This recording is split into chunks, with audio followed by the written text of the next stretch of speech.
अथ आदित्यहृदयम्। जयतु जयतु सूर्यं सप्तलोकैकदीपं किरणशमितपापं क्लेशदुःखस्य नाशम् अरुणकिरणगम्यम् आदिम् आदित्यमूर्तिं सकलभुवनवन्द्यं भास्करं तं नमामि। ततो युद्धपरिश्रान्तं समरे चिन्तया स्थितं रावणं जाग्रतो दृष्ट्वा युद्धाय समुपस्थितं दैवतैश्च समागम्य द्रष्टुमभ्यागतोरणम् उपागम्याब्रवीद्रामम् अगस्त्यो भगवान् ऋषिः राम राम महाबाहो शृणु गुह्यं सनातनं येन सर्वानरेन् वत्स समरे विजयिष्यसि आदित्यहृदयं पुण्यं सर्वशत्रुविनाशनं जयावहं जपेन्नित्यम् अक्षयं परमं शिवम् सर्वमङ्गलमाङ्गल्यं सर्वपापप्रणाशनं चिन्ताशोकप्रशमनम् आयुर्वर्धनमुत्तमं रश्मिमन्तं समुद्यन्तं देवासुरनमस्कृतं पूजयस्व विवस्वन्तं भास्करं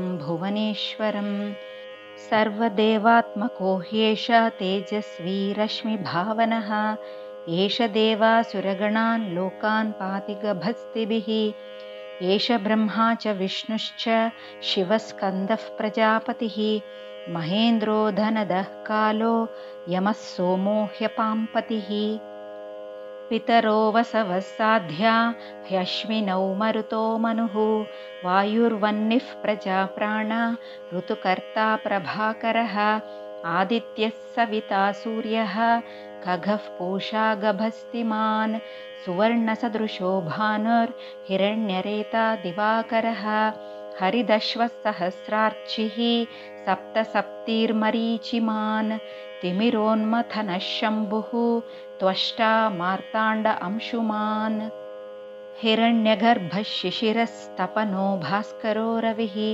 अग्निगर्भो अदितेः पुत्रः शङ्खः शिशिरनाशनः व्योमनाथस्तमोभेदी ऋग्यजुस्सामपारगः घनवृष्टिरपां मित्रो विन्ध्यवीथिप्लवङ्गमः आतपी मण्डली मृत्युः पिङ्गळः सर्वतापनः कविर्विश्वो महातेजाः रक्तः सर्वभवोद्भवः नक्षत्रग्रहताराणाम् अधिपो विश्वभावनः तेजसामपि तेजस्वी द्वादशात्मन्नमोऽस्तु ते नमः पूर्वाय गिरये पश्चिमायाद्रये नमः ज्योतिर्गणानां पतये दिनाधिपतये नमः जयाय जयभद्राय हर्यश्वाय नमो नमः नमो नमः सहस्रांशो आदित्याय नमो नमः नम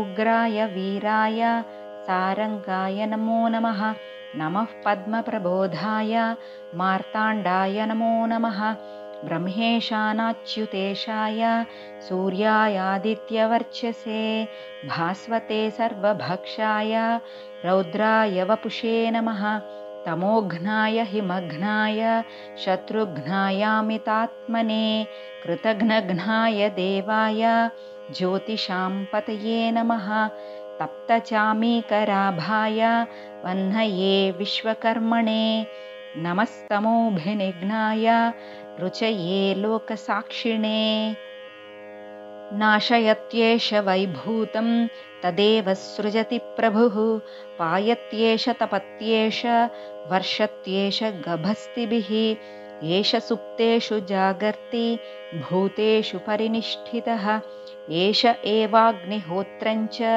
फलं चैवाग्निहोत्रिणां वेदाश्चक्रतवश्चैव क्रतूनां फलमेव च यानि कृत्यानि लोकेषु सर्व एष रविः प्रभुः एनमापत्सु कृच्छ्रेषु कान्तारेषु भयेषु च कीर्तयन् पुरुषः कश्चिन्नावसीदति राघव पूजयस्त्वैनमेकाग्रो देवदेवं जगत्पतिम् एतत् त्रिगुणितं जप्त्वा युद्धेषु विजयिष्यसि अस्मिन् क्षणे महाबाहो रावणं त्वं वधिष्यसि।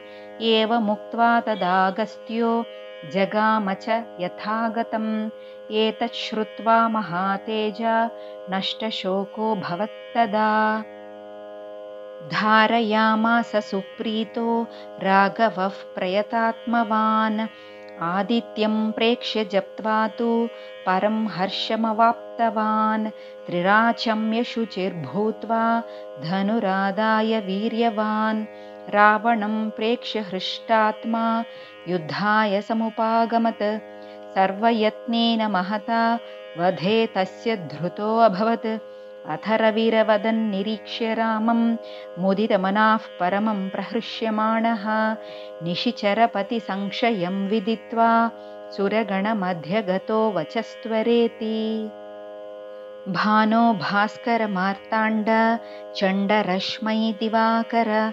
आयुरारोग्यमैश्वर्यं श्रियं पुत्रांश्च देहि मे। इति आदित्यहृदयं सम्पूर्णम्।